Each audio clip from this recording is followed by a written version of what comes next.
Bueno, pues esta es la segunda parte del tiro parabólico. Nos faltaron deducir algunas fórmulas y bueno, ya en la clase de problemas pues veremos justamente cómo aplicarlo a diversos problemas, ¿no? Pero lo importante que hay que quedarnos con esta segunda parte es algunas fórmulas muy importantes sobre el tiro parabólico, ¿no? Y más que nada, de dónde vienen dichas fórmulas, ¿no? Recordábamos la clase pasada, ¿no? Vimos un repaso sobre vectores, aceleración vector, velocidad vector, y también vimos, bueno, deducimos, ¿no? Justamente la ecuación que nos describe la trayectoria de una partícula, ¿no? En función de su posición horizontal. Justamente vimos que el movimiento parabólico se puede extraer a un plano, ¿no? Si está en el espacio, se puede siempre poner un observador paralelo al movimiento justamente parabólico, ¿no? Y se puede extraer eh, la trayectoria a la trayectoria contenida en un plano, ¿no? Justamente el signo menos nos decía que, bueno, la trayectoria es cóncava, ¿no? Es una parábola cóncava hacia abajo. Y bueno, las condiciones iniciales nos dice hacia dónde se va a desplazar a la derecha y hacia dónde se va a desplazar hacia arriba o hacia abajo, dependiendo de las condiciones iniciales que nosotros le estemos dando, ¿no? Decimos que esta ecuación que se está mostrando en la pantalla es justamente coincide con ser la ecuación de la trayectoria de la partícula, siempre y cuando nos pongamos nuestro sistema de referencia, ¿no? Justamente esté ubicado en el origen y justamente coincida con nuestra posición inicial, ¿no? Dábamos las condiciones iniciales en x inicial o x en un tiempo cero, ¿no? Igual a cero, y y en un tiempo cero e igual a cero, ¿no? Y bueno, cómo deducimos justamente de manera física algunas propiedades importantes sobre la trayectoria parabólica de nuestra partícula. Pues lo primero que hay que ver, ¿no? Cuando estamos analizando partículas y más que nada cuando estamos analizando justamente el movimiento de dichas partículas y el movimiento parabólico, ¿no? Es ver el vértice, ¿no? De la parábola. Este vértice coincide con ser justamente la altura máxima, ¿no? A la cual vamos a llegar en nuestro movimiento parabólico.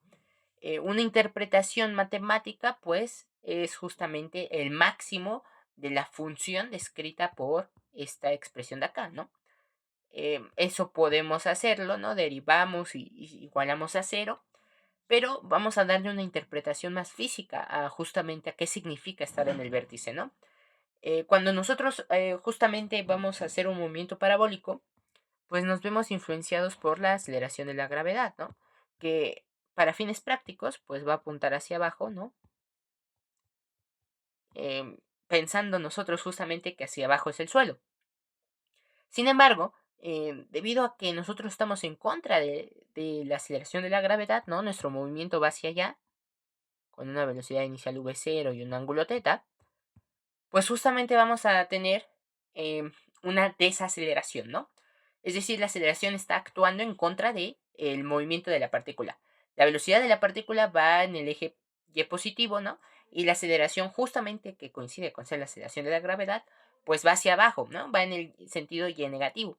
Entonces, cuando tenemos direcciones contrarias en la velocidad de la partícula y la aceleración de la partícula, justamente coincide con una desaceleración. El objeto va a empezar a desacelerar en el eje Y, pero no va a seguir justamente su movimiento, ¿no? En el eje X. No va a tener paradas, no se va a parar en el eje X porque no hay una aceleración en el eje X. Veíamos que justamente el vector aceleración pues era 0, menos g, ¿no? Coma 0. Aquí está. Aquí está. Justamente como era, solo tenía componentes en el eje Y, pues no va a tener movimiento en el eje X, ¿no? Eso es importante porque entonces solo va a desacelerar en la dirección Y, ¿no? En el eje Y, mientras que se va a seguir moviendo en la dirección X, ¿no? Y bueno, entonces este vértice, el vértice coincide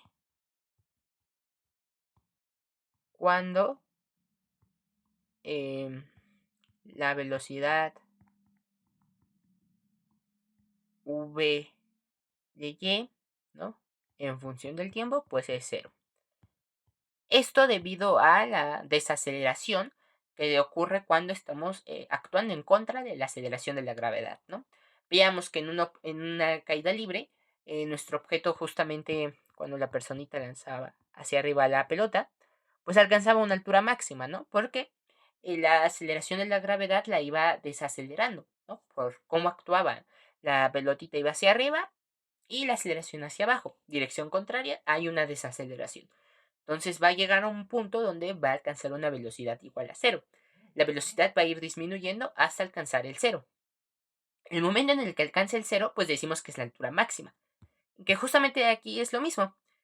Cuando alcance la altura máxima, ¿no? De la trayectoria, esa altura máxima, ¿no? Que habíamos descrito, va a coincidir cuando en este punto, pues tengamos una velocidad en y igual a cero, ¿no? Por debido a la desaceleración de la gravedad.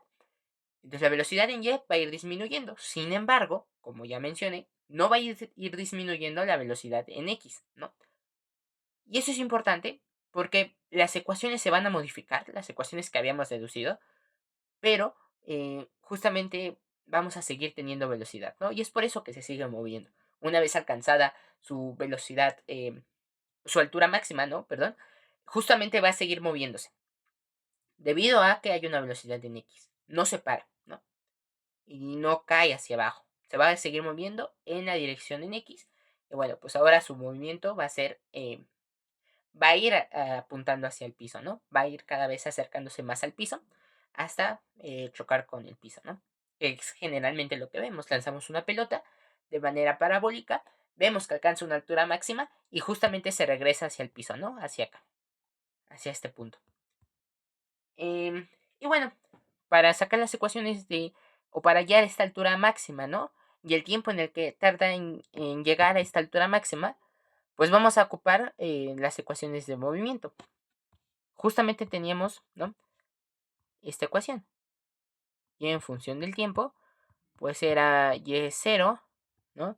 Más v0 seno de teta por el tiempo menos un medio de g por el tiempo al cuadrado, ¿no? Y teníamos también la velocidad en y, ¿no? Velocidad en y al cuadrado por el tiempo es igual a velocidad v0 al cuadrado seno cuadrado de teta, ¿no? Menos 2g y en función del tiempo menos y inicial. Ahora lo que vamos a hacer es meterle las condiciones de la altura máxima. En la altura máxima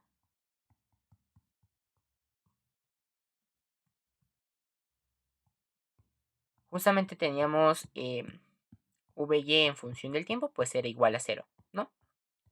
Y bueno, con esto pues ahora sí, metiéndola en esta ecuación, que llamaremos la ecuación estrellita, pues tenemos lo siguiente.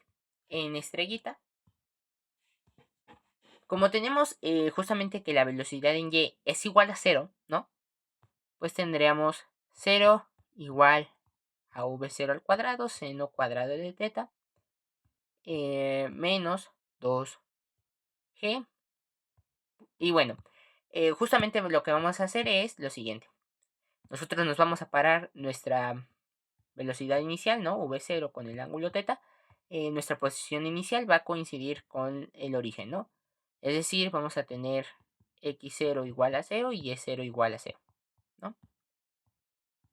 Obviamente esto pues va a modificarse con respecto a las condiciones iniciales de cada problema, pero para términos prácticos pues también nosotros le vamos a poner estas condiciones, ¿no?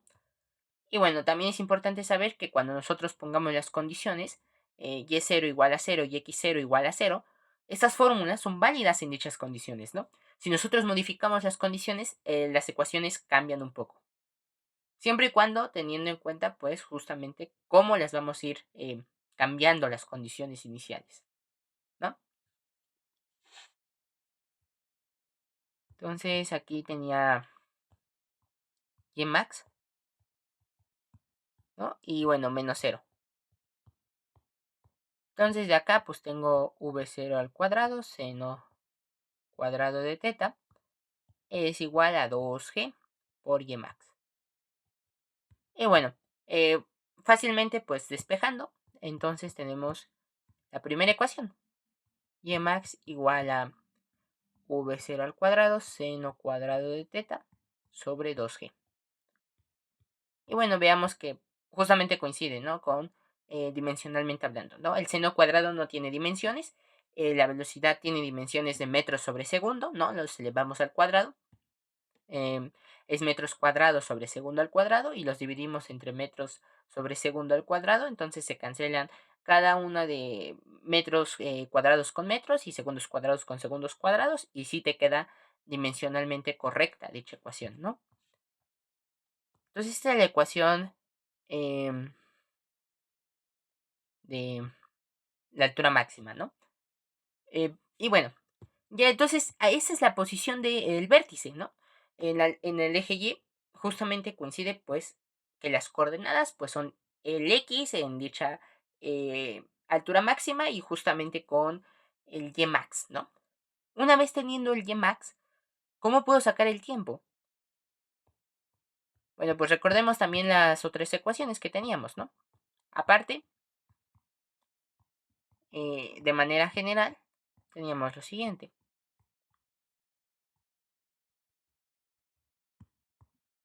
V en Y, pues era V0 seno de teta. Justamente coincidía con la velocidad inicial en Y.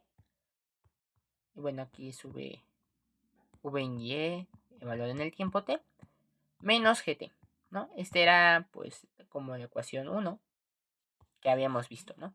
Que era justamente cuando tenemos aceleración constante, pero que apunta en una dirección contraria al movimiento, ¿no? Por eso el sentido menos. Y bueno, pues aquí en las condiciones de la altura máxima, en la altura máxima,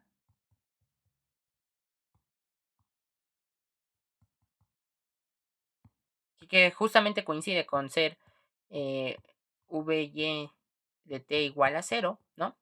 Por las condiciones que dábamos de que se va a ir desacelerando. Entonces, en 1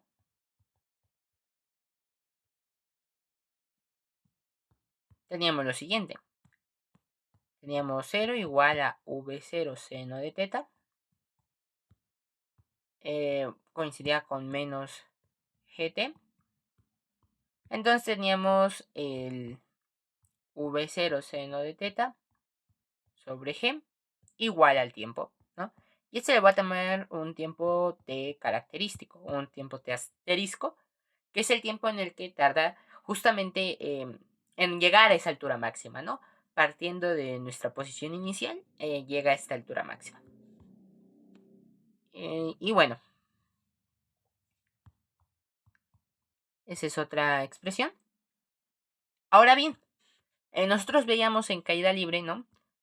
Un primer punto que veíamos en caída libre era que el tiempo en que tardábamos en alcanzar nuestra altura máxima a partir de nuestra posición inicial, pues era el mismo tiempo en el que llegaba de la altura máxima a nuestra posición inicial. Es decir, es el mismo tiempo de ida, ¿no? Este trayecto que de regreso, de la pelotita para allá, ¿no?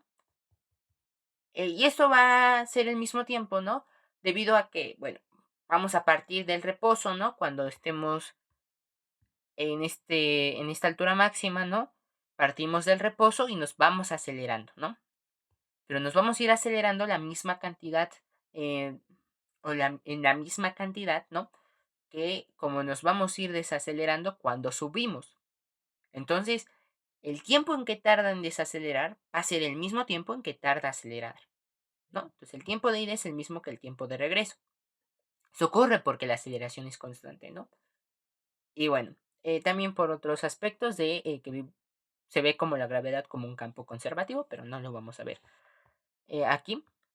Entonces, como es el mismo tiempo de ida que el tiempo de regreso, pues es más fácil sacar el tiempo de vuelo, ¿no? Pues es el 2 veces el tiempo en el que tardamos en ir y regresar, ¿no? Y bueno, pues en el tiro parabólico va a ser lo mismo. El tiempo total de vuelo ¿no? Que tarda en partir de su posición inicial hasta volver a llegar al suelo, pues va a ser 2 veces el tiempo en que tarda de su posición inicial a la altura máxima y de la altura máxima, bueno, justamente, ¿no? 2 veces este tiempo, ¿no? Porque es de llegar del punto inicial a la altura máxima y de la altura máxima al punto inicial, otra vez al suelo, ¿no? Bueno, no punto inicial, sino a la altura del suelo, ¿no? Entonces, como va a ser el mismo, 2 veces el mismo tiempo, ¿no? El tiempo de vuelo, el tiempo, el tiempo de vuelo es 2, le voy a poner tau, 2 veces el tiempo asterisco, ¿no? Que entonces va a ser 2 veces v0 seno de teta sobre g, ¿no? ¿Cómo, cómo puedo decir de otra forma dicho tiempo? Bueno, pues decíamos, ¿no? Que en nuestro marco de referencia, pues justamente teníamos que el suelo era nuestro punto inicial, partíamos del suelo, ¿no? En el origen, y bueno, pues queríamos ver otra vez el tiempo en que tarda en volver al suelo, ¿no? En volver a la altura y igual a cero, ¿no? Entonces en este punto, cuando llega al suelo, pues va a tener la condición y igual a cero, ¿no? Porque vuelve al punto en el que estaba en el suelo, inicialmente. Entonces,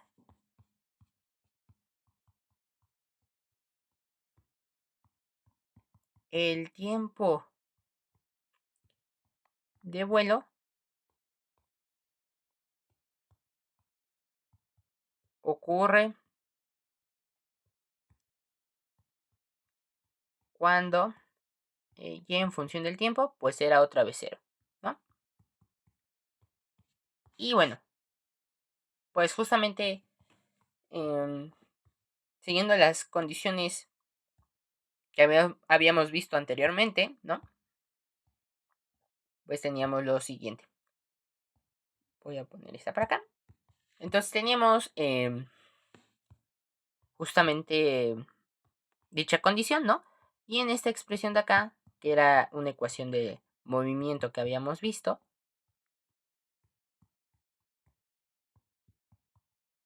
¿no? Bueno, aquí le estoy evaluando ya en el tiempo de vuelo, que decíamos que era tau. Esta le llamaremos la ecuación 2, que me faltó un cuadrado. En 2, evaluando en el tiempo de vuelo, en el tiempo de vuelo tau, obtenemos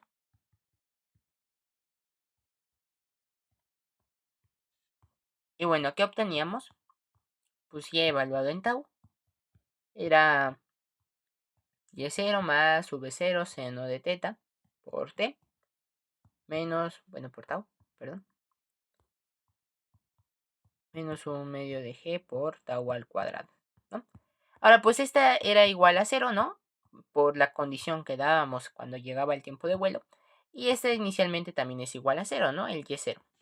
Entonces, como y evaluado en tau es igual a 0 y, coma, punto y coma, y0 es igual a 0, se tiene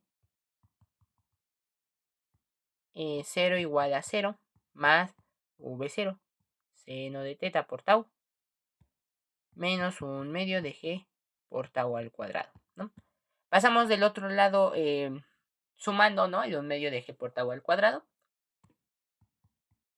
Entonces, haciendo un poquito de álgebra, teníamos esto.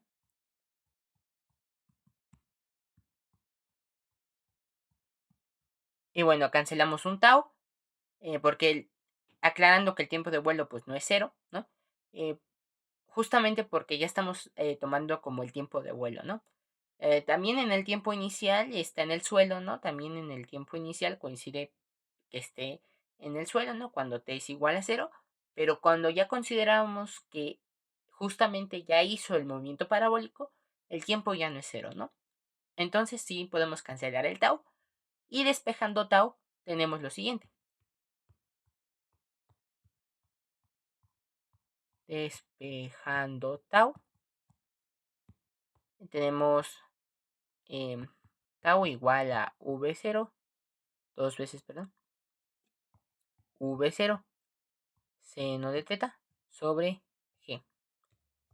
Y bueno, este es el tiempo de vuelo, ¿no? Que coincidía con justamente ser, como ya habíamos visto, dos veces el tiempo en el que llega a la altura máxima, ¿no? Entonces, este asterisco es el tiempo de altura máxima.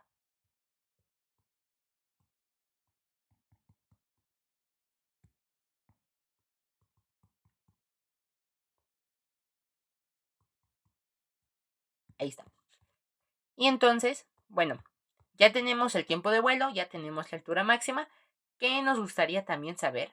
Pues el alcance que obtiene el proyectil o la partícula cuando se somete al tiro parabólico, ¿no? Con alcance me refiero al alcance vertical, ¿no? Aquí teníamos nuestro eje Y, nuestro eje X, ¿no? Entonces aquí daba su trayectoria, ¿no? Aquí estaba su velocidad inicial y su ángulo teta. Entonces hacía su trayectoria y chocaba, ¿no? En un punto. Ahora, esta distancia, ¿no? Desde su posición inicial, ubicada, pues, justamente como habíamos dicho, x0 igual a 0 y y0 igual a 0, ¿no? Esta distancia la llamaremos el alcance R, ¿no? Justamente es el alcance que va a tener nuestro tiro parabólico, ¿no? Cuando nosotros lancemos una partícula, ¿no? Con cierta velocidad inicial a cierto ángulo de distancia, eh, lo que va a ocurrir, ¿no? Es que, bueno, va a ser su tiro parabólico, va a ser un movimiento parabólico, y bueno, va a volver a regresar al suelo, ¿no? Entonces, eh, esa distancia horizontal que tenemos de nuestra posición inicial al suelo, ¿no? A donde cayó el proyectil, coincide con ser el alcance de nuestra partícula, ¿no? Es decir, la distancia r. Esta distancia r, ¿no? Entonces, nos va a interesar por dicha razón, ¿no? Es cuando ya completó su vuelo la partícula, ¿no? ¿Y cómo la podemos calcular? Pues, si recordamos, ¿no? Para el eje X, teníamos la siguiente expresión. Teníamos X en función del tiempo, ¿no? Era X0 más V0 coseno de teta,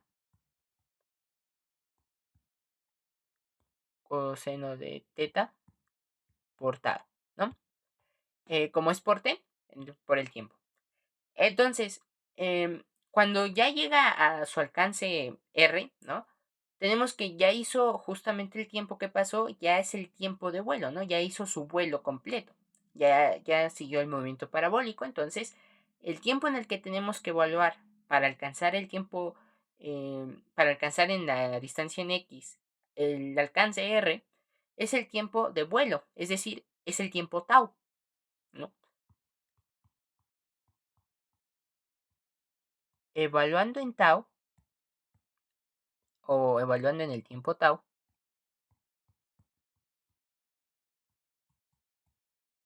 X de tau coincide con ser el alcance R, ¿no? Justamente porque ya es el tiempo en el que ya hizo su vuelo completo, ¿no? Ya alcanzó su altura máxima y regresó al suelo. Ahora, esa distancia horizontal que nos interesa, pues es el alcance, ¿no? Que se logra en dicho tiempo tau. Entonces, le voy a poner en 3. Teníamos lo siguiente. R era igual a, bueno, en 3 y x0 igual a 0, ¿no? Habíamos visto dichas condiciones parándonos justamente en nuestra posición inicial que coincida con ser el origen de nuestro sistema de referencia. Teníamos 0 más v0 coseno de teta por tau. Y bueno, sustituyendo tau,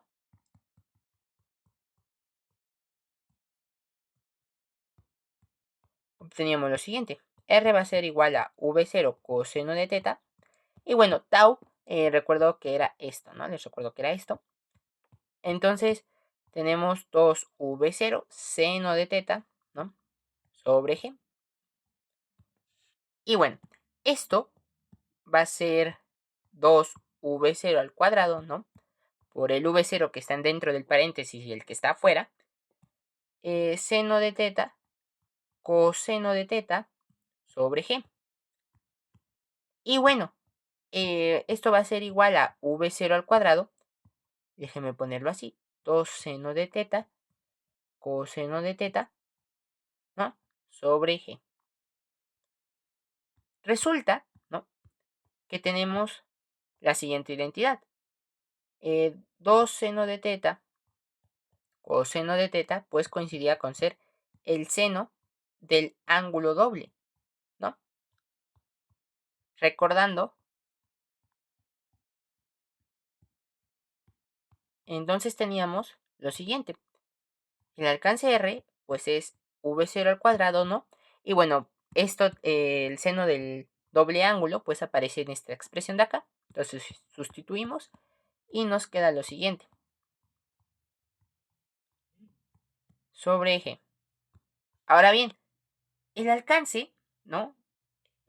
No depende de, bueno, es invariante, ¿no? De si damos una velocidad inicial fija y una aceleración de la gravedad, no depende más que del ángulo de lanzamiento. Es decir, a una misma velocidad inicial,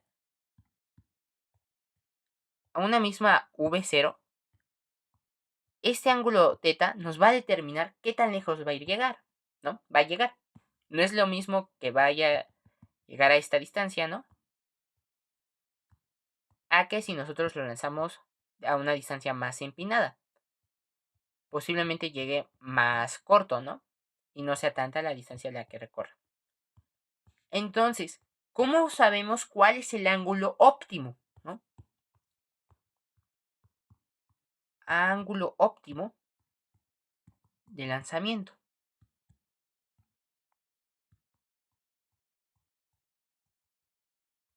Para saber cuál es el ángulo óptimo de lanzamiento, pues hay que ver cuándo, dada una velocidad inicial fija y una aceleración de la gravedad g, que también es constante, cuándo ese alcance es máximo. Ocurre cuando R es máxima dada una v0 y con v0 fija, con una velocidad inicial fija me refiero a que de todos los posibles tipos de lanzamientos que podamos hacer con la misma velocidad inicial, pues cuál es el que cumple que tenga el alcance R más grande, ¿no? Entonces, dada una v0, ocurre cuando R es máxima, ¿no? Dada una v0 fija. Entonces aquí es punto, ¿no? Entonces, solo depende del ángulo de lanzamiento, ¿no? Del ángulo de lanzamiento θ. Ahora bien, nosotros teníamos, por la gráfica del seno, ¿no? Que, bueno, aquí empezaba en 0 y alcanzaba su 1 y alcanzaba así, ¿no? Justamente va a ir oscilando o va a ser como una onda, ¿no? Entonces alcanza el 1 o alcanza su valor máximo, ¿no? Cuando el ángulo era pi medios en radianes, ¿no? Note que seno de 2θ es máxima, es decir, su valor es máximo, cuando seno de 2θ es igual a 1, ¿no? Que es el mayor valor que puede alcanzar el seno, que ocurre cuando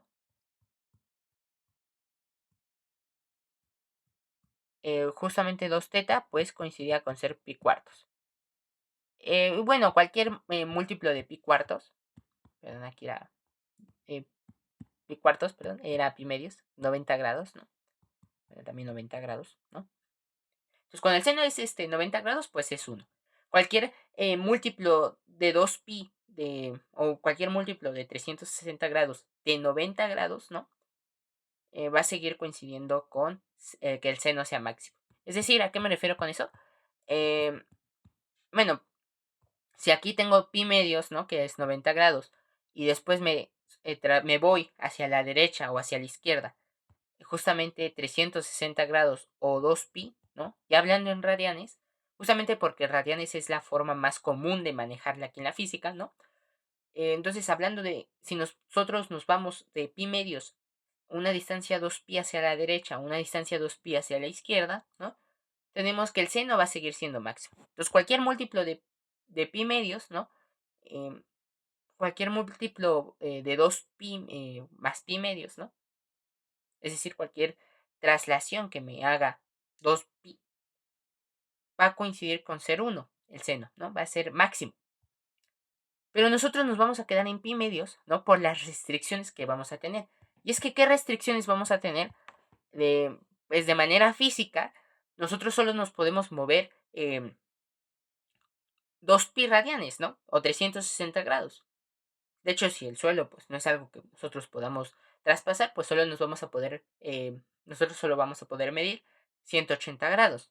Entonces, del rango de ángulos que nosotros podamos hacer, el único que va a maximizar el alcance R, pues va a ser justamente pi medios, ¿no? Y bueno, de aquí ya se deduce que, entonces, como 2 teta, ¿no? Es igual a pi medios. Entonces sigue que teta va a ser igual a pi cuarto. Entonces, el alcance máximo, o 45 grados, el alcance máximo ocurre a 45 grados.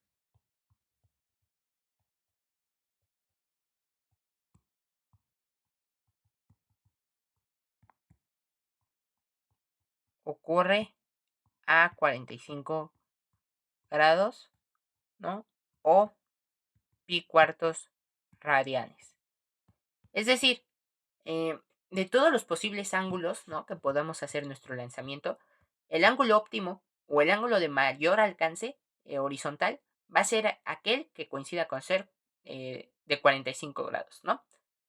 O de pi cuartos con respecto a la horizontal, ¿no? Y bueno, pues estas serían todas las fórmulas de tiro parabólico, ¿no? Pero lo que quiero enfatizar es justamente en las condiciones que les estamos dando, ¿no? También para el alcance R, para el ángulo óptimo de lanzamiento, justamente el tiempo de vuelo, ¿no? Y el tiempo que tarda en alcanzar dicha altura máxima, que significa que alcance la altura máxima, ¿no? Y bueno, con eso concluimos la parte de tiro parabólico y pues eso sería todo de mi parte. Hasta luego.